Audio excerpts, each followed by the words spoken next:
Some people smile at your face every single day while secretly wishing for your downfall behind closed doors. These are the ones who have an everlasting beef with you, and the scary part is that most people walk around completely blind to these warning signs. They sit next to these people at work, invite them to parties, and share personal details about their lives without knowing that every word is being stored and used against them. The truth is that this silent hatred does not announce itself with loud arguments or obvious confrontations. Instead, it shows up in sneaky ways that most people brush off as nothing important. But here is what makes this really dangerous. When someone has this kind of deep-rooted anger toward you and hides it well, they can damage your reputation, block your opportunities, and create problems in your life, while you remain confused about where all the negativity is coming from. That is exactly why learning these 5 signs is not just helpful, but necessary for protecting yourself. Now I need you to understand something important before we continue. Every single sign I am about to share with you builds on the previous one, so skipping around will leave you with incomplete information. If you are short on time, just bump the playback speed to 1.5 or even 2 times instead of jumping ahead. Trust me, missing even one sign could mean missing the exact person in your life who fits this description. So let's get straight into these 5 signs so you can finally identify who has been working against you this whole time. The first sign that someone has serious beef with you is something I like to call the fake enthusiasm pattern. And honestly, once you learn to spot this one, you will start seeing it everywhere. Think about the last time you shared some really good news with someone. Maybe you got a promotion at work, started dating someone new, or finally saved enough money to buy something you have been wanting forever. Now, when you tell people who truly care about you, their reaction feels warm and real. Their smile reaches their eyes. They lean in closer. They want to hear every single detail because your happiness genuinely makes them happy too. But when someone has everlasting beef with you, their reaction is completely different, and it feels off in a way that is hard to explain at first. They will say all the right words, but something about it does not sit right in your stomach. Their voice goes up a few octaves like they are performing in a play. They might even clap their hands or give you a hug, but if you pay close attention, their body is stiff. Their eyes look empty or distracted. It is like watching someone read lines from a script they did not write and do not believe in. Here is where it gets really interesting, though. These people will ask you a million questions about your good news, but listen to how they ask. It does not feel like a friend who is excited and wants to celebrate with you. It feels more like a lawyer gathering evidence for a case. They want to know exactly how much your raise was, every detail about your new relationship, or how you managed to afford that thing you bought. And the whole time they are asking, their tone has this weird edge to it that makes you feel like you are being interrogated instead of congratulated. Then comes my favorite part of the fake enthusiasm pattern. Watch how fast they change the subject when you are talking about your win. 1 second you are sharing your joy, and the next second they have somehow turned the conversation to something completely unrelated, or worse, they start talking about themselves. Or they hit you with what I call the happiness killer move. Say you tell a coworker about your promotion and they say congrats, but then immediately follow it up with something like, "Oh man, that new position is so stressful though. I heard the last person who had it quit after 3 months. Good luck with that." See what just happened there? They took your moment of celebration and planted a seed of doubt and worry in your head. Now here is why this sign is different from someone just having a bad day or being distracted. Bad days happen to everyone, and sometimes people are dealing with their own stuff when you share good news. That is normal and human. But when someone has everlasting beef with you, this fake enthusiasm happens every single time something good happens in your life. Not once in a while. Not when they are having a rough week. Every single time. It is a pattern that repeats so consistently that once you notice it, you cannot unsee it. The body language that comes with fake enthusiasm is its own language if you know how to read it. crossed arms while they are saying congratulations, a smile that looks more like they are baring their teeth than expressing joy, looking away or checking their phone while you are mid-sentence about something that matters to you. These are not accidents. These are tells. Your brain picks up on these signals even when you are not consciously aware of it, which is why conversations with these people leave you feeling drained instead of energized. Let me paint you a real picture that probably sounds familiar. You start dating someone new and you are excited to tell your friend about it. They say, "Oh my gosh, I am so happy for you." But within 2 minutes they are bringing up your ex. How long has it been since you broke up? Are you sure you're ready? Do not you think you are moving kind of fast? Or maybe they start comparing your new person to your ex in ways that make you second-guess everything. That is not a friend being concerned. That is someone with beef trying to ruin your moment while looking like they care. The fake enthusiasm pattern is dangerous because it operates in this gray area where you cannot quite call it out without sounding paranoid, but you know something is wrong. And that is exactly why recognizing it is so important. Once you see it clearly, you stop questioning yourself and start protecting your good news from people who do not deserve to hear it. Now let me tell you about sign number 2, and this one hits different because it messes with your head in ways that are hard to shake off. This is what I call the subtle undermining behavior, and it is one of the most painful signs on this list because it is designed to hurt you while giving the person complete cover to deny they meant any harm. Think about a time when someone said something to you that felt like an insult, but when you tried to explain why it bothered you, they acted shocked and told you it was just a joke. That sinking feeling in your chest when you realize you cannot defend yourself without looking overly sensitive. That confusion about whether you are overreacting or if they really meant to hurt you. That is exactly what subtle undermining feels like, and people with everlasting beef have turned it into an art form. These are the people who wrap their attacks in humor and playful teasing, but somehow every single joke lands directly on your deepest insecurities. They know exactly where you are vulnerable, and they poke at those spots repeatedly while smiling and laughing. When you were heavier and working hard to lose weight, they joked about your eating habits. When you finally got in shape, they joked about you being obsessed with the gym. See how that works? No matter what you do, they find a way to make you feel small about it. And if you say anything, they hit you with the classic, "Oh, come on, I am just joking. Why are you so sensitive?" Here is something that will make your blood boil once you start noticing it.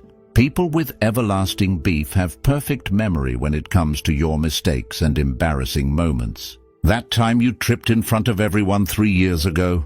They remember. That job you got fired from 5 years back? They remember. That relationship that ended badly? Oh, they definitely remember. And they will bring these things up in front of other people at the worst possible times, always framed as a funny story or a playful reminder. But here is the thing. When you share a painful memory with someone in private because you trust them, and they later use it as entertainment in front of others, that is not an accident. That is a choice. That is them weaponizing your vulnerability against you while everyone else laughs, and you are stuck there trying to laugh along so you do not look like the person who cannot take a joke. The worst part is how they question your decisions in a way that sounds like concern on the surface. They tilt their head to the side, put on their caring voice and say things like, "Are you sure that is a good idea? I just worry about you." Do you really think you are ready for that? I am only asking because I care. But if you listen closely to the words they choose and the tone they use, you realize they are not trying to help you think things through. They are trying to make you doubt yourself. They are planting seeds of insecurity and watering them with fake concern until you second-guess every choice you make. Backhanded compliments are their favorite weapon, and they are brutal when you finally understand what is happening. Someone tells you, "Wow, you actually did well on that project," with heavy emphasis on the word actually, like they are shocked you were capable of doing something right. Or they look at your outfit and say, "That is so brave. I could never wear something that bold." And you know damn well they do not mean bold as in confident. They mean bold as in they think it looks bad, but they are saying it in a way where if you get upset, they can act confused about why you are offended by a compliment. These people will even offer to help you with things, but the way they do it makes you feel worse than if they had just said no. They volunteer to help you move, but spend the whole time sighing and making comments about how much stuff you have. They offer to give you advice on your resume, but spend an hour pointing out everything you did wrong in your career. They agree to help you practice for an interview, but use the time to remind you of all the interviews you bombed in the past. This is not help. This is humiliation dressed up as support. And here is how you know for sure that someone is subtly undermining you. Pay attention to how you feel after you spend time with them. If interactions that are supposed to be fun or supportive consistently leave you feeling bad about yourself, that is your answer. Real friends might occasionally say something that hurts by accident, but they feel terrible about it and make it right. People with beef make you feel terrible, and then make you feel crazy for feeling terrible. They gaslight you into thinking you are the problem when they are the ones throwing poison darts at your confidence every chance they get. All right, now we are getting into some seriously scary territory with sign number 3, and I need you to pay close attention to this one because it is probably the most dangerous sign on this entire list. This is called the information weaponization strategy, and when someone does this to you, they are essentially building a case against you using your own words as evidence. Picture this. You have someone in your life who you thought you could trust. Maybe a friend, a coworker, or even a family member. Over time, you share things with them. Personal things, private things. Things about your struggles, your fears, your mistakes, your dreams, your insecurities. You share these things because that is what people do when they trust each other. They open up. They get vulnerable. They let their guard down. But here is what you did not realize was happening. While you were sharing your heart, they were taking notes. Not physical notes, obviously, but mental ones. They were filing away every single detail you gave them, storing it in their memory bank, waiting for the perfect moment to pull it back out and use it against you. And trust me, that moment always comes. It might be during an argument when they throw something you told them in confidence right back in your face to win the fight. It might be in front of other people when they casually mention something private about you that nobody else was supposed to know. It might be in a group setting where they bring up your financial problems, your relationship drama, or your family issues like it is just normal conversation when you specifically told them that information in private and asked them not to share it. That violation of trust is not an accident. That is strategy. Here is what makes this even more twisted. These people do not just repeat what you told them. They twist it. They reshape your words and add their own spin to make you look worse than the situation actually was. You told them you were stressed about money and trying to budget better. They tell other people you are broke and always complaining about being poor. You told them you had a disagreement with your partner and you were working through it. They tell other people your relationship is falling apart and you are miserable. See how that works? They take a small truth and blow it up into a big dramatic story that damages how other people see you. And the worst part is, you cannot even fully defend yourself because some part of what they said is technically based on something you shared. They have turned your truth into their weapon. Now let me tell you something that is going to make you think about every conversation you have ever had with certain people. People who weaponize information have freakishly good memory when it comes to your weaknesses. They remember your fears with perfect clarity. They remember that thing you are insecure about from a conversation 6 months ago. They remember the exact sensitive topics that make you uncomfortable. But here is the crazy part. They somehow always forget your boundaries. You tell them something is off limits and not to bring it up. They say, sure, no problem, I understand. Then a week later or a month later, they bring it up again. You remind them. They apologize and act like they forgot. Then they do it again. And again. This is not forgetfulness. This is selective memory. They remember everything that gives them power over you and forget everything that protects you from them. Another thing you need to watch for is people who share your personal business with others but frame it like they are just venting or asking for advice. They will say something like, "Oh, I am so worried about Sarah. She told me she is having problems with money, and I just do not know how to help her." Now they sound like a caring friend expressing concern, but what they really did was tell everyone in the room about your private financial situation. They get to look like the good guy who cares while simultaneously spreading your business to people who had no reason to know it. It is manipulation at its finest. And here is the biggest tell that someone is weaponizing your information. Notice if they collect details about your life, like they are writing your biography, but they never share anything real or vulnerable about themselves. The conversation is always about you, your problems, your past, your fears, your mistakes. But when you try to learn about them on a deeper level, they keep things surface level and vague. That is because they do not want to give you any ammunition to use against them, while they are busy stockpiling ammunition to use against you. Real friendship is about mutual vulnerability and trust. Weaponization is about gathering intelligence while giving nothing in return. If someone knows all your secrets but you barely know anything real about them, that is not a friend.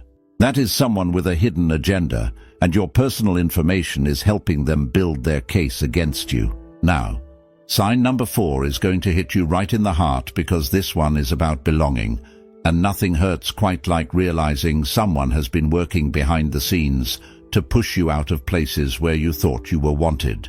This is what I call the exclusion and isolation tactics, and this is a massive lesson that you cannot afford to ignore because the damage this causes goes way beyond just missing out on events. This is about someone slowly erasing you from social circles, damaging your relationships with mutual friends, and making you question your own worth in the process. Let me walk you through how this works, because once you see it clearly, you will understand why it hurts so much and why you need to take it seriously. The person with everlasting beef against you starts small.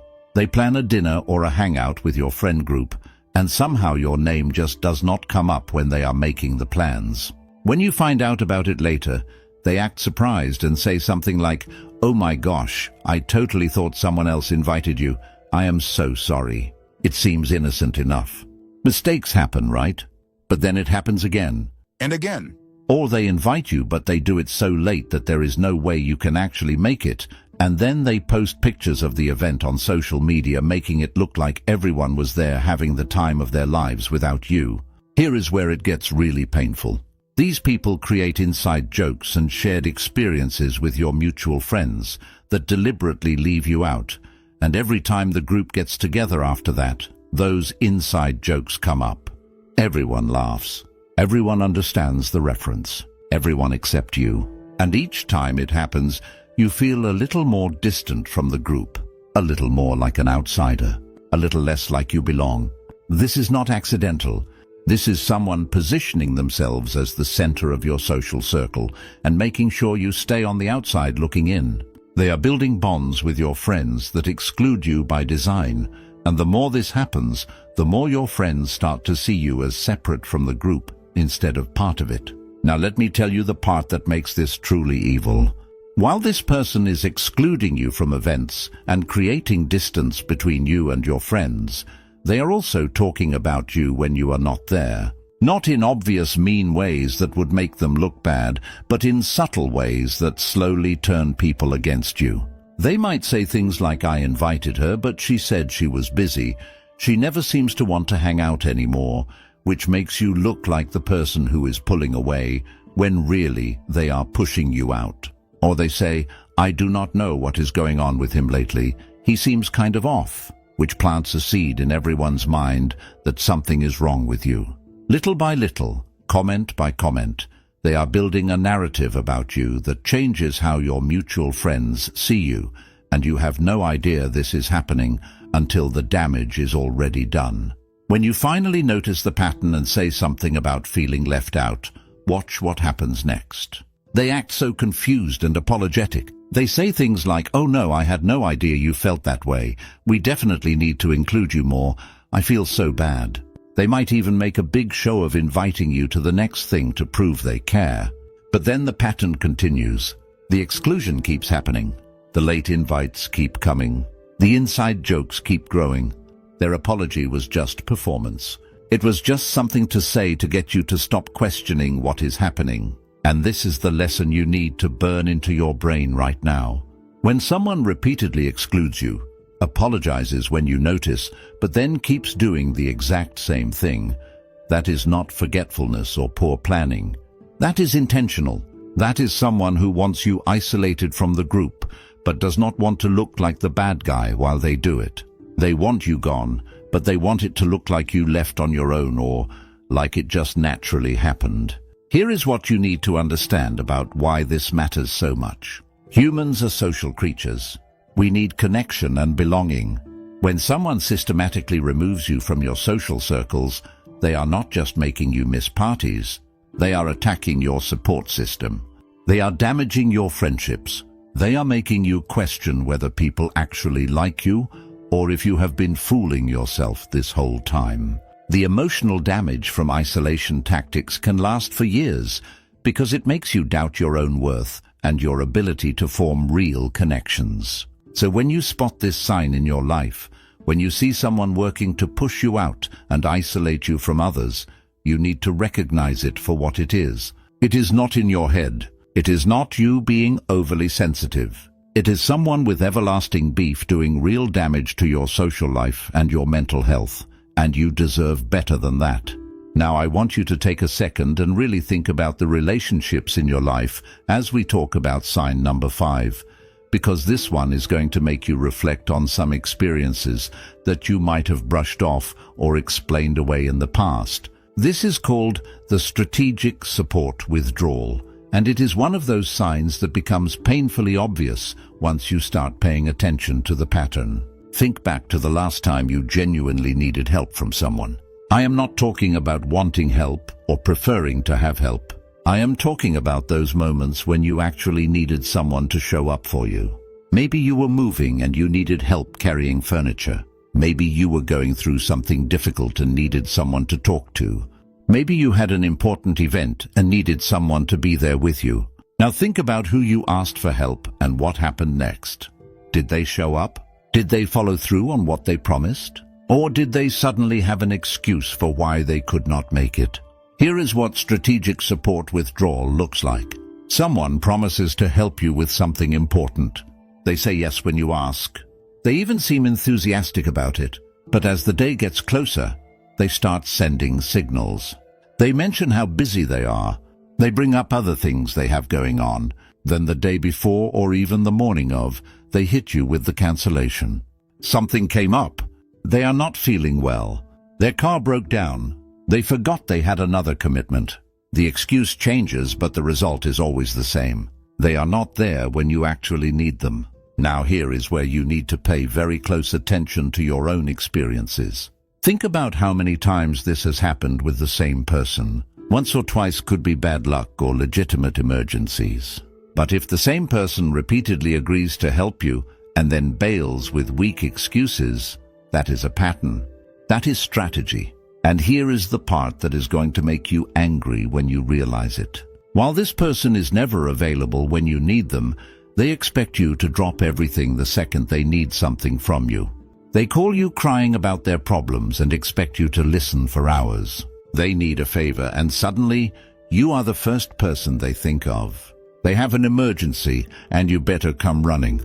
And if you are not immediately available, or if you say you cannot help, they get offended. They get upset.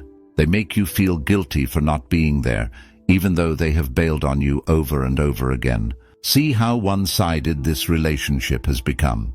You are always giving and they are always taking, but somehow they have convinced you that you are the one who needs to do more. Let me describe something that might sound familiar.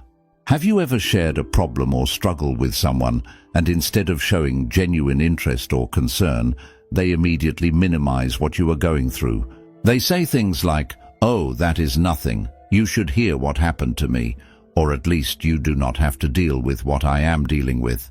They turn your pain into a competition where their problems are always bigger and more important than yours. Or they listen to you for 30 seconds and then spend the next 30 minutes talking about themselves and their issues. That is not support. That is someone using your vulnerability as an opening to make everything about them again. And here is another thing people with everlasting beef do when you come to them with a problem. They give you advice that sounds helpful on the surface, but is actually designed to lead you toward failure or more problems. They tell you to quit your job before you have another one lined up because everything will work out, but they would never take that risk themselves. They encourage you to cut off family members or friends without helping you think through the consequences. They push you toward decisions that benefit them or entertain them but leave you worse off. This is not bad advice given with good intentions. This is sabotage disguised as support. So right now, I want you to reflect on your relationships and ask yourself some honest questions. Who is always there when things are good, but disappears when things are hard? Who makes big promises but delivers weak excuses? Who expects your time and energy but gives you nothing real in return? Who minimizes your struggles but expects you to care deeply about theirs?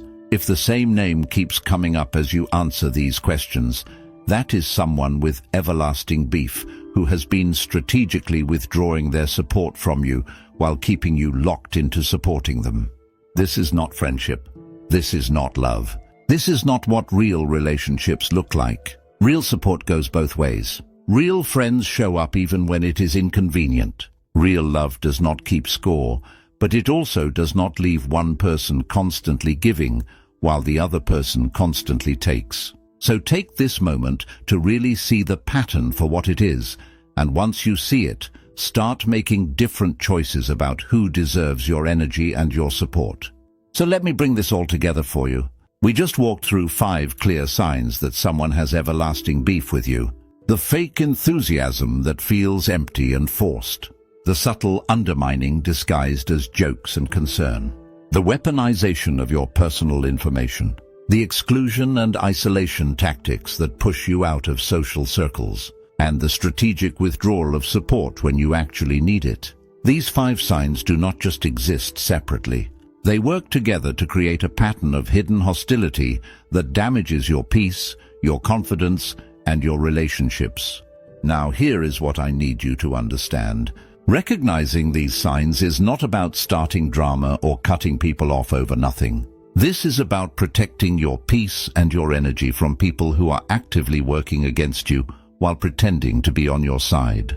Not everyone who shows one of these signs has permanent hatred toward you. People have bad days and make mistakes. But when multiple signs show up consistently from the same person, that is when you need to pay attention. Trust your gut feelings, because your instincts pick up on these patterns long before your mind catches up.